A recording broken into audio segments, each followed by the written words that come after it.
வணக்கம். சிறப்பு நேர்காணலுக்கு வரவேற்கிறோம். நிகழ்ச்சியின் இன்றைய சிறப்பு விருந்தினர் அரசியல் விமர்சகர் திரு பொன்ராஜ் அவர்கள்.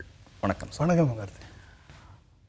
மசோதாக்களுக்கு ஒப்புதல் வழங்கும் விவகாரத்தில் ஆளுநருக்கும் குடியரசுத் தலைவருக்கும் காலக்கெடு எதுவும் நிர்ணயிக்க முடியாது அப்படின்னு உச்சநீதிமன்றம் கருத்து தெரிவித்திருக்கிறது. ரொம்ப காலதாமதம் பண்ணுனா மாநில அரசுகள் நீதிமன்றத்தை நாடுகிற போது ஒரு குறிப்பிட்ட அதிகார வரையறைக்குள் அது குறித்து நீதிமன்றம் பரிசீலிக்கும் அப்படின்னும் சொல்லியிருக்கிறாங்க. மாநில சுயாட்சி குறித்தும் மசோதாக்கள் தேவையில்லாமல் காலதாமதம் செய்யப்படுகிறது என்கிற விமர்சனங்கள் குறித்தும் பலவாறு கருத்துக்கள் தெரிவிக்கப்பட்ட நிலையில் இந்த தீர்ப்பு, இந்த கருத்து என்ன மாதிரியான தாக்கத்தை ஏற்படுத்தும்னு நினைக்கிறீங்க? ஒரு தாக்கம் இல்லை, ஸ்டேட்டஸ் கோ கண்டினியூஸ். என்ன இது இந்த தீர்ப்புலேருந்து என்ன நம்மளுக்கு தெரியுது? ஒரு சுப்ரீம் கோர்ட்டால் ஆஸ் சூன் அஸ் பாசிபிள் என்ற ஒரு ஆங்கில வார்த்தைக்கு மீனிங் கூட சொல்ல முடியாதா? பிஜேபி ஆளக்கூடிய மாநிலங்களுக்கு ஆஸ் சூன் அஸ் பாசிபிள் அப்படின்னா நாளைக்கு, நாளை கழித்து, 2 நாளைக்கு, ஒரு வாரத்துக்குள்ளே, ஒரு மாதத்துக்குள்ளேன்னு தெரியுது, கிளியர் பண்ணுறாங்க. எதிர்க்கட்சி ஆளக்கூடிய மாநிலங்கள்னால் ஆஸ் சூன் அஸ் பாசிபிள்னால் காலவரையின்றி கிடப்பில் போடுறது தான் மீனிங் எடுத்துக்கிறாங்க. அப்போ இதுதான் இன்றைக்கி பிரச்சனையே. அப்போ அடிப்படை பிரச்சனை இதுதான். அந்த ஆஸ் சூன் அஸ் பாசிபிள்ன்றதுக்கு மீனிங் சொல்லக்கூட முடியாது, சுப்ரீம் கோர்ட்டால் முடியாது அப்படின்னா உங்களை கால வரையறை நிர்ணயிக்க சொல்லலை. ஒரு வார்த்தையை வைத்து கொண்டு 3 ஆப்ஷன் தான் இருக்குது கவர்னருக்கு. ஒன்று மசோதாவை ஒப்புதல் கொடுக்கறது, இன்னொன்று ரிட்டர்ன் பண்ணுறது, இன்னொன்று குடியரசுத் தலைவருக்கு அனுப்புறது.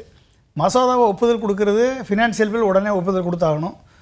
ரிட்டர்ன் பண்ணுறது அப்படின்னா கருத்து கேட்டு ரிட்டர்ன் பண்ணலாம், திருப்பி பாஸ் பண்ணால் உடனே அப்ரூவல் கொடுக்கலாம்.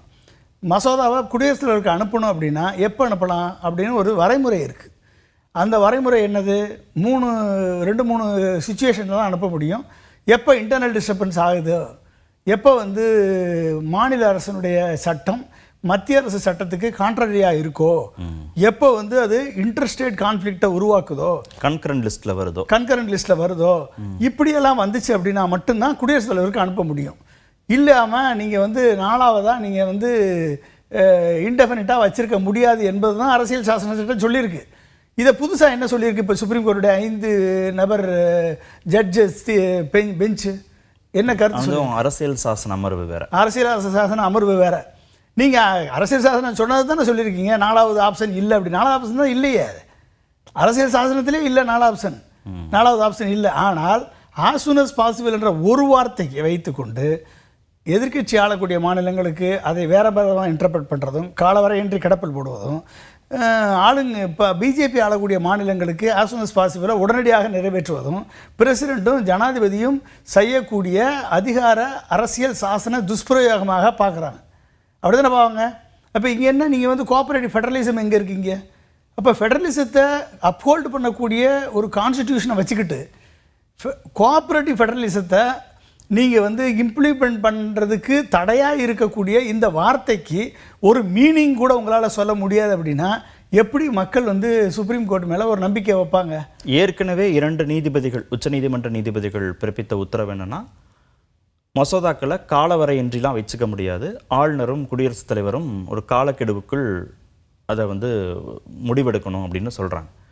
அப்போ தான் குடியரசுத் தலைவர் விளக்கம் கேட்குறார் உச்சநீதிமன்றத்திற்கு. 14 கேள்விகள் கேட்டு தான் அனுப்புகிறாரு. அதில் விளக்கம் சொல்கிற, கருத்து சொல்கிற உச்சநீதிமன்றம் தான் இந்த நிலைப்பாடு எடுக்கிறாங்க. இது ஒரு அதிகார வரையறையில் சிக்கலை உண்டாக்கிடுச்சுன்னு நீதிமன்றம் கருதுதா? அதிகார வரையறை சிக்கல் இருக்குது இதில். அதிகார வரையறை சிக்கலே கிடையாது. நீங்கள் குடியரசுத் தலைவர் என்ன கேட்டிருக்கணும் அந்த சுப்ரீம் கோர்ட் அப்படின்னா, ஒரு பில்லு வருது, இந்த பில்லை கவர்னர் ரெஃபர் பண்ணுறாரு. குடியரசுத் தலைவர் மலையில் நான் ஒர்க் பண்ணியிருக்கேன். நான் டைரக்டர் டெக்னாலஜி இன்டர்ஃபேஸாக ஒர்க் பண்ணியிருக்கேன். Director constitutional affairs 1, director constitutional affairs 2 அப்படின்னு 2 டைரக்டர் இருக்காங்க. இந்த 2 டைரக்டருடைய வேலை, வரக்கூடிய பில்லு அரசியல் சாசன சட்டப்படி இருக்கா, அரசியல் சாசன சட்டப்படி ரெஃபர் பண்ணியிருக்கா இல்லையா என்ற விவரத்தை பிரசிடெண்ட்டுக்கு சொல்ல வேண்டிய வேலை தான் அந்த டைரக்டருடைய வேலை. அந்த டைரக்டர் ப்ராப்பராக இன்டிமேட் பண்ணியிருந்தா இந்த கேள்வியை பிரசிடெண்ட் எப்படி கேட்டிருப்பாங்க? அப்போ பிரசிடெண்ட்டை தவறான கேள்வி கேட்க வைத்தது ஹோம் மினிஸ்ட்ரி, உள்துறை அமைச்சகம். உள்துறை அமைச்சகம் தான் நீங்கள் இந்த பிரசிடென்ஷியல் ரெஃபரன்ஸ் கேளுங்கன்னு சொல்லி ஃபைலை கேட்டு அதுக்கு வந்து பிரசிடென்ஷியல் ரெஃபரன்ஸ் கொடுத்துருக்காங்க. இந்த கேள்வி ஒரு கேள்வி கேட்டாலே போதும். எது உச்சநீதிமன்றம் இந்த ரெஃபரன்ஸ் கேள்வி கேட்டீங்களே, உங்களுக்கு வந்த பில்லை, தமிழ்நாடு கவர்னர் அனுப்பின பில்லை நீங்கள் எப்படி காலவரையற்றி ஹோல்டு பண்ணி வச்சுருக்கீங்க, இந்த கேள்வியை உங்கள் ஆஃபீஸர்கிட்ட கேட்டிங்களா அப்படின்னு இந்த உச்சநீதிமன்றம் கேட்டுருந்துச்சுன்னா உண்மையாக கேட்டுருந்துச்சின்னு அர்த்தம். கேட்கலையே. நீங்கள் என்ன சொல்லியிருக்கீங்க? இப்போ காலவரையறை நிர்ணயிக்க முடியாது அப்படின்னு நீங்கள் சொல்கிறீங்க. உங்களை யார் காலவரையறை நிர்ணயிக்க சொன்னால்? கேட்கலையே. ஆஸ் சூன் அஸ் பாசிபிளுக்கு அர்த்தம் என்னன்னு தான் கேட்டாங்க. ஆஸ் சூன் அஸ் பாசிபிள்னா அர்த்தம் என்ன? இன்னைக்கா காலத்திற்குள்ளா, இன்னைக்கா, நாளைக்கா, நாளை கழிச்சா, ஒரு மாதமா, ஒரு வீக்கா, ஃபியூ டேஸா, ஃபியூ வீக்ஸா, ஃபியூ மந்த்ஸா, அதை சொல்லலாம்ல. It should be completed within few weeks or it should be completed within few months, not later than 3 months or 4 months, ஏதாவது ஒன்று சொல்லலாம். அப்போ என்ன அர்த்தம்? அப்போ அட்மினிஸ்ட்ரேட்டிவ் ப்ரொசீஜர்னு ஒன்று இருக்குது. உடனே வந்தவொடனே கையெழுத்து போட முடியாது. அதை படிக்கணும், பார்க்கணும், செய்யணும். அட்மினிஸ்ட்ரேட்டிவ் ப்ரொசீஜர் இருக்குது. ஃபைல் எழுதணும், நோட் எழுதணும், லீகல் ஒப்பீனியன் கேட்கணும். இதுக்கு ஒரு மாதம் டைம் கிடைக்கும். இது வந்து ரீசனபிள் டைம் ஃப்ரேம். அப்போ நீங்கள் வந்து இது வரைக்கும் சுப்ரீம் கோர்ட் எதுலேயுமே தலையிட்டது இல்லையா? பாலிசி டிசிஷனில் இது வரைக்கும் எதுலேயுமே தலையிட்டது கிடையாதா? 50% ரிசர்வேஷன் எஸ்சி எஸ்டி ஓபிசிக்கு சீலிங் வைக்க சொல்லி அரசியல் சாசன சட்டத்தில் இருக்கா? சீலிங் வைக்கணும்னு எப்படி தலையிட்டீங்க நீங்கள் பாலிசி டிசிஷனில்? 50% ரிசர்வேஷன் அரசியல் சாசன சட்டம் 50%க்கு மேலே இருக்கக்கூடாதுன்னு அரசியல் சாசன சட்டத்தில் இருக்கா? இல்லை. நீங்கள் எப்படி தலையிட்டீங்க? அதில் 50% தான் வைக்கணும்னு ஏன் உத்தரவு போட்டீங்க? 57 முறை நீங்கள் சொல்லியிருக்கீங்க சுப்ரீம் கோர்ட் வந்து 50%க்கு மேலே ரிசர்வேஷன் இருக்கக்கூடாதுன்னு. 57 ஜட்ஜ்மெண்ட் இருக்குங்க. இடபிள்யூஎஸ் 10% எக்கனாமிக்கலி வீக்கர் செக்ஷனுக்கு 10% கொடுத்து 50% 60% ஆக்குறப்ப நீங்கள் தலையிட்டீங்களா? கேட்டிங்களா? அதை 50% சீலிங்னு ஒரு ஜட்ஜஸ் கொடுத்தாங்க, நீங்கள் அதை ஏற்றுக்கிட்டு போயிட்டீங்களே நீங்கள். அப்போ உங்களுக்கு கன்வீனியண்ட்டாக இருக்கும் போது நீங்கள் தலையிடுவீங்க, உங்களுக்கு கன்வீனியண்ட்டாக இல்லைன்னா நீங்கள் எதுக்கும் தலையிட மாட்டீங்க. இது பாலிசி டிசிஷன், நாங்கள் வந்து காலவரை நிர்ணயிக்க முடியாது அப்படின்னு நீங்கள் சொல்லுவீங்க. அப்படின்னா இந்த நாட்டினுடைய ஜனநாயகத்தினுடைய 4 தூண்கள் என்னது? ஜுடிஷியரி, பார்லிமெண்ட்ரி, அப்புறம் வந்து மீடியா அண்ட் தென் எக்ஸிக்யூட்டிவ். அப்போ இந்த 4 தூணில் ஒரு தூணை தானே மக்கள், ஒட்டுமொத்த மக்களும் நம்பியிருக்காங்க ஜனநாயகத்தை காப்பாற்றுறதுக்கு, அரசியல் சாசன சட்டத்தை காப்பாற்றுறதுக்கு. அப்போ நீங்கள் வந்து 50% ரிசர்வேஷனுக்கு சீலிங் வைப்பீங்க, அரசியல் சாசனம் இல்லாததை. அடுத்து ஆல் இந்தியா கோட்டா மெடிக்கல் சீட்டில் 15% ஆல் இந்தியா கோட்டாவை 50% இன்க்ரீஸ் பண்ணுறதுக்கு நீங்கள் சொல்லுவீங்க. சூப்பர் ஸ்பெஷாலிட்டி டிசிப்ளினில் 100% மாற்றுவீங்க. அப்போ இதில் எல்லாம் பாலிசி டிசிஷனில் தலையிடக்கூடிய சுப்ரீம் கோர்ட்டு உங்களுக்கு கன்வீனியண்டானதுலாம் நீங்கள் தலையிடுறீங்களே. இது வரைக்கும் எஸ்ஐஆர் பிரச்சனையை ராகுல் காந்தி 4 முறை அவருடைய டேட்டாவை, எலெக்ஷன் கமிஷன் டேட்டாவை வச்சு பப்ளிக் ஃபோரத்தில் ஓட் சோரி பண்ணியிருக்கு எலெக்ஷன் கமிஷன் சொல்லி ஓப்பன் பண்ணி கொடுத்துருக்காரு. இது வரைக்கும் சுப்ரீம் கோர்ட் தலையிட்டிருக்கா? சொல்லுங்கள் பார்ப்போம். எதுவுமே தலையிட மாட்டீங்க. நாங்கள் திருப்பி கேட்குறோம். 17 லட்சம் விவிபேட் மிஷினை வாங்கி வச்சுருக்கீங்க. 100% விவிபேட்டை பிரிண்ட் பண்ண முடியும். அந்த விவிபேட் பிரிண்ட் பண்ண ஸ்லிப்பை எண்ணி ரிசல்ட்டையும் இவிஎம்மையும் விவிபேட் ஸ்லிப்பையும் அனௌன்ஸ் பண்ணுங்கன்னு எத்தனை முறை கோர்ட்டில் வாதாடி இருக்காங்க. நீங்கள் என்ன சொன்னீங்க? ஏற்றுக்கிட்டு வந்தால் என்னலான்றாங்க. டிஸ்பியூட் என்ன வந்தால் ஏன் என்னலாம், அப்புறம் எதுக்கு வாங்கினீங்க? அது தெரியும். பிரச்சனையே அங்கே தானே. இவிஎம் மேனிப்புலேட் பண்ண முடியும், ஹேச்சிங் பண்ண முடியும், அதுதானே பிரச்சனையே. ஒரு machine can be manipulated or hacked. அப்போ நீங்கள் வந்து அமெரிக்கா ஃபாலோ பண்ணல, மேனுவல் பேலட் பேப்பரை யூஸ் பண்ணுறான். Germany manual ballot paper, Japan manual paper, UK manual ballot paper. நீங்கள் மட்டும் இவிஎம்ஐ யூஸ் பண்ணுவீங்க. அதில் வந்து கொஸ்டின் வந்தால் நீங்கள் வந்து எலெக்ஷன் கமிஷன் சொல்கிறதான் ஃபைனல்னு சொல்லுவீங்க.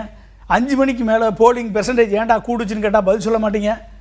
இந்த நார்மலான கேள்வி கூட கேட்க மாட்டீங்க. உங்களுக்கு தேவைன்னா நீங்கள் வந்து 50% ரிசர்வேஷனில் தலையிடுவீங்க. உங்களுக்கு தேவைன்னா வந்து எஸ்சி அட்ராசிட்டிஸ் ஆக்டை வந்து டைல்யூட் பண்ணுவீங்க. உங்களுக்கு தேவைன்னா வந்து நீங்கள் வந்து எல்லாம் பண்ணுவீங்க. அதனால தான் ஃபார்மர் வந்து என்ன பண்ணா, உங்களை நம்பி வந்தானா விவசாயிகள்? ஃபார்ம் பில் 2020 உங்களை நம்பி வரலையா? அவன் களத்தில் இறங்கினா 1 வருஷம் போராடினா 700 பேர் செத்தான். ஃபார்ம் பில்லை வந்து வித்ரா பண்ணிட்டு போச்சு. அதே மாதிரி ஒரு லாரி டிரைவருக்கு அகெயின்ஸ்டாக ஒரு ப்ரொவிஷனை கொண்டு வந்தீங்க, சட்டத்தில் மாற்றுறீங்க. ஒட்டுமொத்த லாரி டிரைவர்களும் எல்லா லாரியையும் ரோட்டில் நிறுத்தி டிராஃபிக்கை ஹால்ட் பண்ணால் ஒரே நாள் ஈவினிங்கில் இறங்கி வந்துச்சு மத்திய அரசு. இன்றைக்கி ஒட்டுமொத்த எஸ்ஐஆர் இன்றைக்கி இத்தனை நடந்துக்கிட்டு இருக்கு. சுப்ரீம் கோர்ட் இப்படியெல்லாம் தீர்ப்பு சொன்னால் சுப்ரீம் கோர்ட்டை எப்படி நம்பி போகிறது? என்ன தாக்கத்தை இது ஏற்படுத்தும்? காலக்கெடு நிர்ணயிக்க வேண்டாம் ஆளுநருக்கும் குடியரசுத் தலைவருக்கும் இந்த கருத்து சொல்றதன் மூலமா இனிமே என்ன நடக்க போகுது? மத்திய மாநில அரசுகளுடைய உறவுகள் இனிமே எப்படி இருக்கும்? கோஆப்ரேட்டிவ் ஃபெடரலிசம் இந்தியாவில் கிடையாது. இனிமேல் கோஆர்சிவ் சென்ட்ரலிசம் தான் இனிமேல் இந்தியாவில். மையப்படுத்தப்பட்ட சர்வாதிகாரம் ஆட்சி தான் நடக்கும் என்பதை சுப்ரீம் கோர்ட் உறுதிப்படுத்தி இருக்கிறது.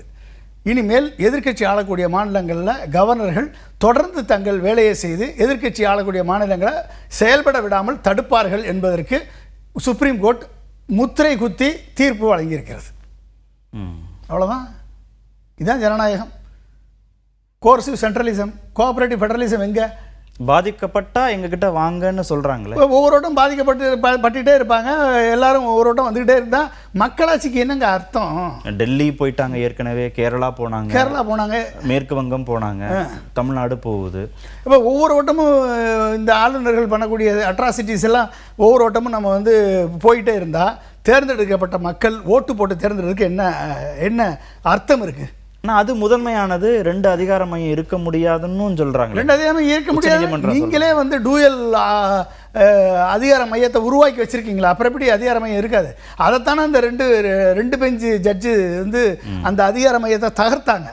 இப்போ 5 வந்து ஸ்பெஷல் அமர்வு, அரசியல் சாசன சட்ட அமர்வு அந்த தீர்ப்பை ரத்து பண்ணி அந்த தீர்ப்பை நாங்கள் ஒன்றும் பண்ண முடியாது. இனிமேல் ஃபியூச்சரில் வர்றதை வந்து நாங்கள் வந்து deemed to assent, no deemed to assent அப்படின்னு என்ன அர்த்தம்? அதை வந்து முன்மாதிரியாக வச்சு உத்தரவுகள் பிறப்பிக்க முடியாது. அது முன்மாதிரியாக வச்சு இல்லை, காலவரையின்றி கிடப்பில் போட்டால் ஆளுநர் கையெழுத்து போடாவிட்டால் கூட அது சட்டம் நிறைவேற்றப்பட்டதாக அர்த்தம் என்ற அர்த்தம். டீம்டு அசன்ட் கொடுக்க முடியாது அப்படின்னு சுப்ரீம் கோர்ட் இப்போ சொல்லியிருக்கு. அப்படின்னா என்ன அர்த்தம்? நீங்கள் பழைய முறையை கண்டினியூ பண்ண விட்டுருக்கீங்க, அவ்வளோதான். இதில் என்ன மாற்றம் இருக்குது? இல்லை, 2 அதிகார மையம் இருக்க முடியாது. இது மக்களால் தேர்ந்தெடுக்கப்பட்ட அரசாங்கம் தான் முதன்மையானதுன்னு சொல்கிறாங்க. அப்போது ஆளுநர்களா இல்லை குடியரசுத் தலைவரா ஒரு நியாய தர்மத்தின் அடிப்படையில் முடிவெடுக்கணும் அப்படின்னு உச்சநீதிமன்றம் விரும்புது. அது நடக்கலைன்னு தானே கோர்ட்டுக்கே போயிருக்கு இவ்வளோ நாள். நடந்தால் எது கோர்ட்டுக்கு போகிறாங்க? ஆளுநர்களும் பிரசிடெண்ட்டும் வந்து அரசியல் சாசன சட்டப்படி நடந்தால் இந்த 3 ஆப்ஷனில் ஒன்றா பண்ணியிருக்கணும். 4வது ஆப்ஷன் ஒன்று ஆஸ் சூன் அஸ் பாசிபிளை வச்சு எக்ஸிக்யூட் பண்ணுறாங்க. இது வந்து மாநிலத்தினுடைய மக்களது விருப்பத்திற்கு எதிராக அமையுது, மாநில சட்டமன்றத்தினுடைய சட்டத்திற்கு எதிராக அமையுது. அப்படி தானே கோர்ட்டுக்கே போகிறாங்க. இவ்வளோ தூரம் லீகல் பேட்டில் நடக்குது. ஆர்டிகிள் 200 ஏன் பயன்படுத்தணும்? ஆர்டிகிள் 200 வந்து எக்ஸ்ட்ரேனியஸ் சர்க்கம்ஸ்டன்சஸில் தான் பயன்படுத்தணும். அப்போ நீங்கள் அதை பயன்படுத்தி தீர்ப்பு சொல்லி ஒரு நியாயத்தை வழங்கின தீர்ப்பை இன்றைக்கி வந்து நல்லிஃபை பண்ணியிருக்கு சுப்ரீம் கோர்ட்டு. அப்போ என்ன சொல்கிறது? அப்போ இவர் இன்றைக்கி இருக்கக்கூடிய சுப்ரீம் கோர்ட் சீஃப் ஜஸ்டிஸ் நம்ம கோகாய் மாதிரி, ரஞ்சன் கோகாய் மாதிரி, சந்திரசூட் மாதிரி இவரும் வரலாற்றில் இடம் பிடிப்பார். அவ்வளோதான். வேற என்ன இங்கே ஜனநாயகத்தில் வேற என்ன நீங்கள் நியாயத்தை எதிர்பார்க்க முடியும்? மாநில அரசுகள் தொடர்ந்து பாதிக்கப்படக்கூடிய ஒரு சூழல் உருவாகும்னு கண்டிப்பாக மாநில அரசுகள் பாதிக்கப்படும். ஒவ்வொரு முறையும் சுப்ரீம் கோர்ட்டுக்கு போகணும். நீங்கள் சுப்ரீம் கோர்ட்டு போய் 6 வருஷம் 3 வருஷம் 4 வருஷம் காத்து கிடந்து ஒரு சட்டத்தை இயற்றணும்னா மக்கள் எதுக்குங்க ஓட்டு போடணும்? எதுக்குங்க தேர்தல்? மாநில தேர்தல் எதற்கு?